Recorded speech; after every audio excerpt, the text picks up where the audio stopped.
Guys, assalamualaikum warahmatullahi wabarakatuh. Terima kasih yang udah setia dengan channel yang bisa official lagi. Semoga kalian selalu sehat, berkah berkah untuk kita semuanya. Gimana kabar kalian sehat? Alhamdulillahirobbilalamin guys, semua orang semua kasih mendoakan yang lagi sakit Allah sehatkan, teman guys yang berjuang untuk memajikan tentunya diberikan kekuatan sampai finish, teman guys yang bahagia juga tentunya jangan lupa bersyukur. Yampuy, kalian lagi pada ngapain cuy? Sehat-sehat ya buat kita semuanya yang lagi di rumah sakit, yang lagi berjuang dengan obat-obatnya. Segera sembuh, amin ya rabbal alamin. Hari ini kayaknya saya akan berbagi satu kisah di mana kisah ini menceritakan tentang pekerja migran yang berjuang menghadapi nenek. Siapa nih yang di rumahnya ada nenek ya. Neneknya nih usil banget. Kalau apa-apa wadul sama majikan. Dan bahkan dia tidak segan-segan menegur kita di depan majikan, bahkan mengata-ngatai kita di depan majikan kita yang menggaji. Ya kan? Nah, perasaan kita kan jadi ciut ya cuy ya. Kalau kita diomong gitu kan di depan majikan langsung, terus ngomong kalau kita nggak ada kerja gitu di rumah. Maksud maksud Kaisang apa gitu kan maksudnya si nenek-nenek ini. Tapi memang karakter nenek-nenek Hongkong itu memang seperti itu dan kalian harus tahu cuy, ya kan. Tapi nenek-nenek seperti itu tuh punya kelemahan cuy sebenarnya. Sebelum kita bahas ke sana, Kaisang juga akan membagi satu informasi di mana di Depik ya, di Depik tuh. Di Depik jadi ada turis Indonesia yang ditangkap dikarenakan gelas tumbler ya atau gelas kacanya yang ukurannya tingginya 17 cm itu jatuh dari tasnya. Kok bisa jatuh gitu kan. Nah, buat kalian hati-hati ya. Jadi buat kalian kalau misalkan bawa sesuatu terus menjatuhkan dari ketinggian, terus mengenai orang lain, maka kalian itu akan diinterogasi sama polisi dan ditangkap ya, turis Indonesia itu untuk dimintai keterangan. Dan yang kena ini gelasnya orang Tiongkok dan sekarang sudah di rumah sakit Elizabeth gitu ya cuy ya. Sampai serak. Nah, jadi buat kalian hati-hati dan ini poinnya juga kalian jangan buang segala sesuatu dari jendela karena takutnya di bawah itu ada orang, maka kamu yang jadi tersangkanya harus mempertanggungjawabkan. Kalau misalkan si turis Tiongkok itu memaafkan, clear masalah. Tapi kalau menuntut secara hukum, ya pastinya si turis ini harus tersandung hukum di Hongkong lebih lama, extend visa. Walaupun tahu nantinya pasti akan diampuni hakim. Tapi proses SOP-nya ini kan lama untuk membebaskan diri dari jatuhnya benda dari atas itu. Makanya hati-hati. Terus juga buka jendela, hati-hati ya, karena walaupun ini keker, tapi ada juga kasusnya pernah buka jendela, jendelanya malah jatuh gitu kan. Nah, itu pun tetap aja harus penyelidikan polisi. Jadi di Hongkong tuh SOP-nya tuh segala polisi ya cuy ya. Jadi kita harus lebih berhati-hati, oke? Oke, kita langsung aja ke cerita Mbaknya yang stay dengan neneknya itu usil banget, sering wadul. Kira-kira sama nggak kisahnya kayak kalian? Jadi kita sebut aja Mbak ini bekerja di rumah majikan ini berjuang dari PT cuy. Karena dia ini non ya. Majikannya memilih Mbaknya ini memang dari PT. Dia berjuang di PT 3,5 bulan, dia terbang ke Hongkong. Sudah stay di sini nih cuy.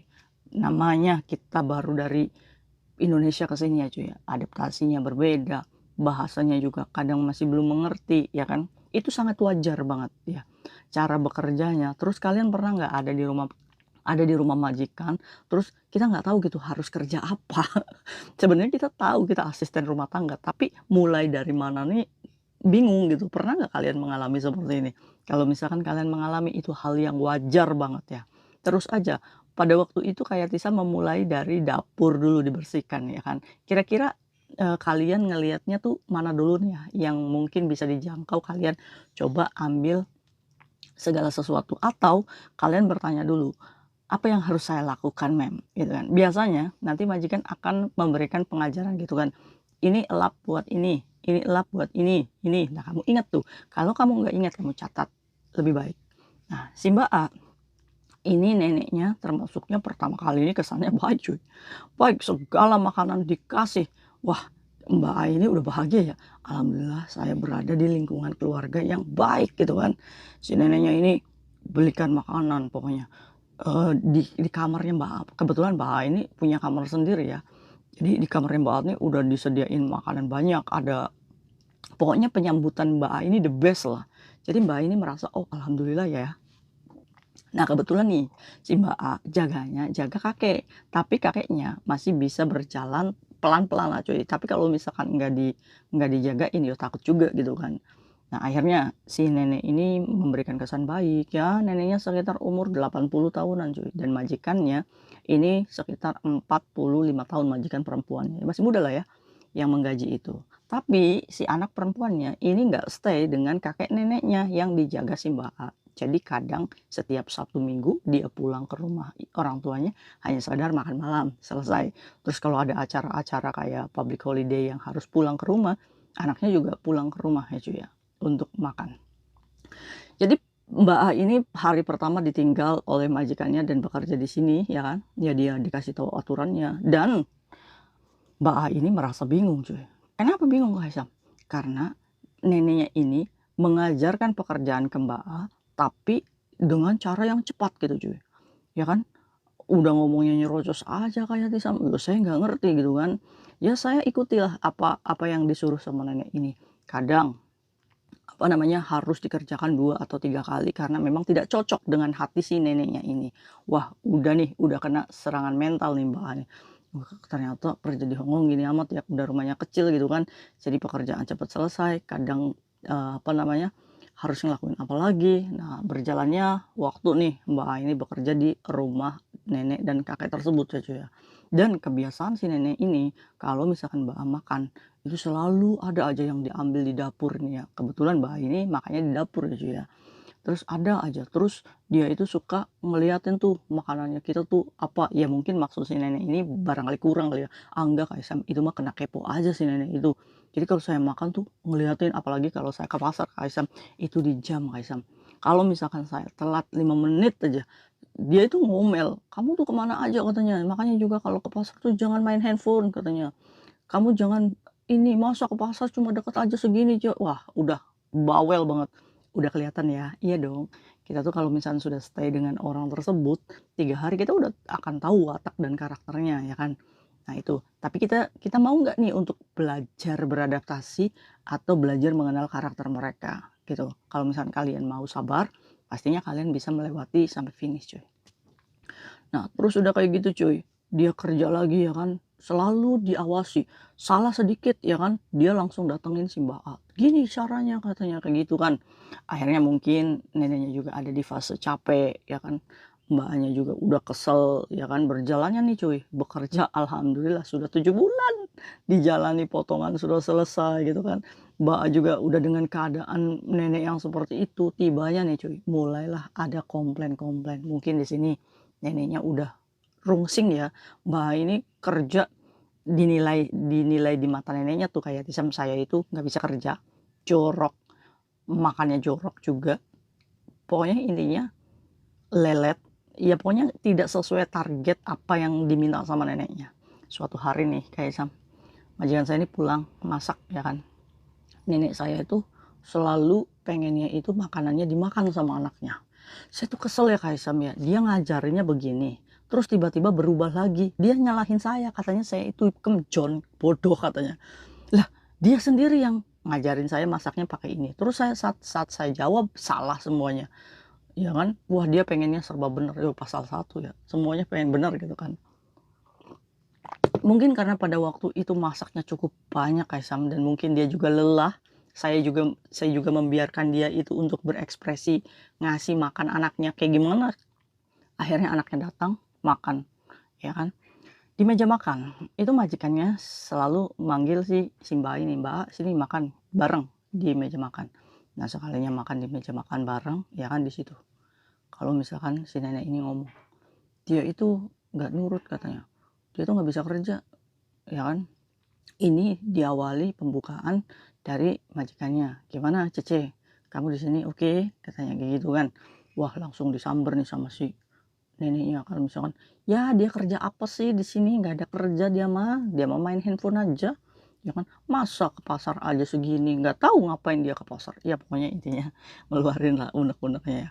Ya Mbak A saat ditegur seperti itu dan bahasa sudah sedikit mengerti ya kan, ya nunduk aja gitu kan, bingung harus bagaimana menghadapi nenek yang mengungkapkan kalau misalkan kita nggak kerja aja, kayak di hati saya nih berasa bahwa, enak aja, emang siapa selama ini yang nyuci WC kalau bukan saya?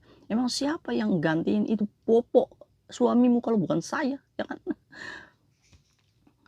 ini apa namanya, kasurnya si kakek itu kan kadang 1 minggu itu kan harus diganti karena memang walaupun kakek ini jalan pelan ya kan masih bisa ke WC, tapi kalau malam itu kan dia kencingnya di dalam kamar ya, dan itu bau menurut si Mbak A ya kan. Maksudnya pekerjaan seperti itu aja kan banyak gitu kan, kenapa harus dibilang kalau saya itu nggak kerja? Saya tuh bingung bagaimana cara saya menjelaskan kepada majikan saat saya itu diungkapkan semua kejelekannya. Oke, menarik ya kisahnya Mbak A. Ini banyak terjadi di Hong Kong dan mungkin ini juga terjadi dengan kalian. Apa yang harus dilakukan saat kita tidak pernah dianggap oleh nenek yang ada di rumah? Gampang banget, ya kan. Karakter orang Hong Kong itu memang seperti itu, cuy. Karena apa? Karena dia melatih dirinya untuk tidak bergantung dengan orang lain. Jadi dia dididik dari kecil, dia harus mandiri. Jadi nenek-nenek itu segala sesuatunya selalu melakukannya sendiri. Nah, bahkan sekarang itu dia harus menerima orang lain di kehidupannya. Itu otomatis budaya, bahasa yang berbeda. Itu memang membutuhkan waktu adaptasi yang cukup lama. Jangankan itu, 1 bulan, 7 bulanmu, 1 tahunmu, 2 tahunmu, bahkan kayak Tisam sekarang pun sudah menjalani 8 tahun lebih gitu kan. Kaisam juga masih adaptasi dengan mereka gitu kan. Walaupun walaupun di 8 tahun ini Kaisam sudah bisa menaklukkan ya si nenek seperti itu ya. Caranya tuh ternyata gampang cuy. Waktu awal-awal kayak Tisam juga memang kena mental. Dimana nenek ini kalau misalkan kayak Tisam buka YouTube belajar masak, ya kan, dia ini selalu merasa bahwa Kaisam tuh main handphone. Terus pas Kaisam istirahat duduk, terus Kaisam pegang handphone, nenek tuh nggak suka. Terus akhirnya Kaisam coba ngomong, "Kenapa kamu itu selalu marah atau kamu tuh selalu ngomong kalau saya main handphone? Emangnya saya nggak boleh? Saya lo waktu istirahat." Dan itu kayak Kaisam lakuin setelah Kaisam renew kontrak. Nah, tapi kalau misalkan 7 bulan, ya udahlah ikuti aja ya cuy ya, berarti kamu harus tahu nenek kamu itu nggak suka kalau kamu main handphone. Iya Kaisang, buktinya saya sekarang masih sembunyi-sembunyi. Ya, itu bagaimana cara kamu untuk bertahan di rumah majikan tersebut. Tapi kamu ngomong kalau misalkan ini jam istirahat saya dan saya butuh istirahat.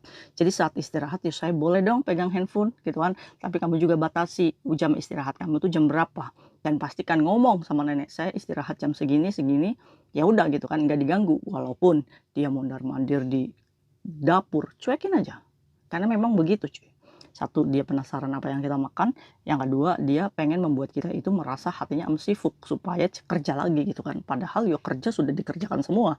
Tapi kita tetap aja konsisten makan, main handphone, abaikan dia yang mondar-mandir. Itu caranya.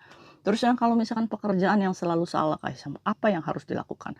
Ingat, yang pertama, kita sudah melakukan pekerjaan itu dan kita sudah menyelesaikan pekerjaan itu. Selebihnya, kalau nenek ini tidak cocok dengan pekerjaan kita, kalau kita bisa melakukannya lagi, lakukan lagi.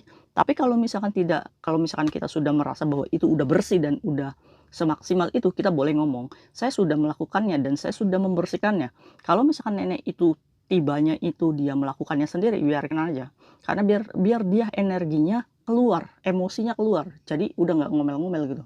Biarin aja walaupun kita dinilai tidak kerja, yang penting kita sudah melakukan dan kita sudah menyelesaikan. Kalau nenek itu melakukannya lagi, terserah, abaikan aja, kita kerja yang lain ya.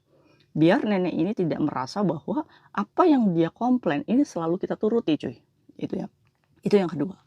Terus yang ketiga, kalau misalkan tadi tuh kita diomongnya nggak kerja di depan majikan, terus kita main handphone aja gitu kan, selama nih ya majikan kamu tidak menegur, maka anggaplah itu angin lalu.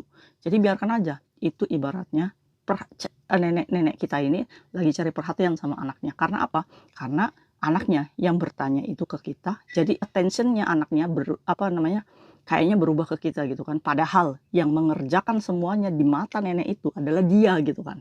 Harusnya anaknya bertanyanya sama si neneknya, gimana itu si Cece. Tapi karena posisinya si majikannya bertanya langsung ke Cece-nya, maka si nenek ini tidak terima gitu cuy. Jadi abaikan, kalau majikan tidak menegur atau tidak bertanya, kamu jangan pernah jawab atau apapun. Udah makan aja, karena posisinya kan pada waktu itu lagi makan kan. Udah selesaikan makan, ya kan. Nggak kerja bagaimana setelah makan itu kan kita cuci piring dan kita kerja gitu kan. Jadi kita nggak usah terlalu banyak dipikir, nggak usah banyak dimasukin hati, karena majikan juga melihat. Tapi tibanya nih kayak Tisam, kalau majikannya malah percaya sama neneknya, apa yang dilakukan itu bukan kesalahan kamu. Ada prosedurnya, kalau majikan tidak suka silahkan terminate. Tapi kalau misalkan memang kamu tidak cocok dengan majikan itu dan merasa sakit hati terus-terusan, kamu boleh mengundurkan diri. Tapi saran kayak Tisam, karakter orang sini itu memang begitu. Jadi jangan pernah melatih diri kita juga untuk mundur sebelum perang. Jadi selalu ditanamkan dalam diri kita, saya mau maju atau saya yang kalah nih, oh saya nggak bisa dong, enak aja orang saya mau kerja kok, gitu ya. Jadi tunggu aja majikan yang mecat kita gitu kalau misalkan memang kenyataannya dia tidak suka atau dia tidak cocok dengan kita, selesai, udah tinggal tunggu waktunya pemecatan itu. Tapi kalau nggak dipecat-pecat, berarti kita harus tahu majikan ya butuh tenaga kita, ya. Nah itu, semoga teman-teman kita yang masih berjuang di rumah majikan diberikan kekuatan dan tidak gentar menghadapi nenek-nenek yang memang usil seperti ini ya cuy ya. Mungkin itu sharing Kaisam hari ini, semoga bermanfaat untuk kita semuanya. Biasanya nenek-nenek kayak gini tuh protektif ya cuy ya, tentang kesehatan kita. Contohnya kalau kita beli makan di luar gitu, dia selalu protektif dan dia itu selalu ngomel, "Awas kamu itu kena kanker ini," abaikan aja. Selama itu makanan kamu beli sendiri, silakan makan. Cuma kamu harus batasi, jangan dibawa ke kamar. Jadi makanan itu ya di dapur aja, biarin aja ya. Nah, kira-kira nenek kalian sama nggak nih kayak gini? See you next video, bye-bye. Assalamualaikum warahmatullahi wabarakatuh. Ya ampun.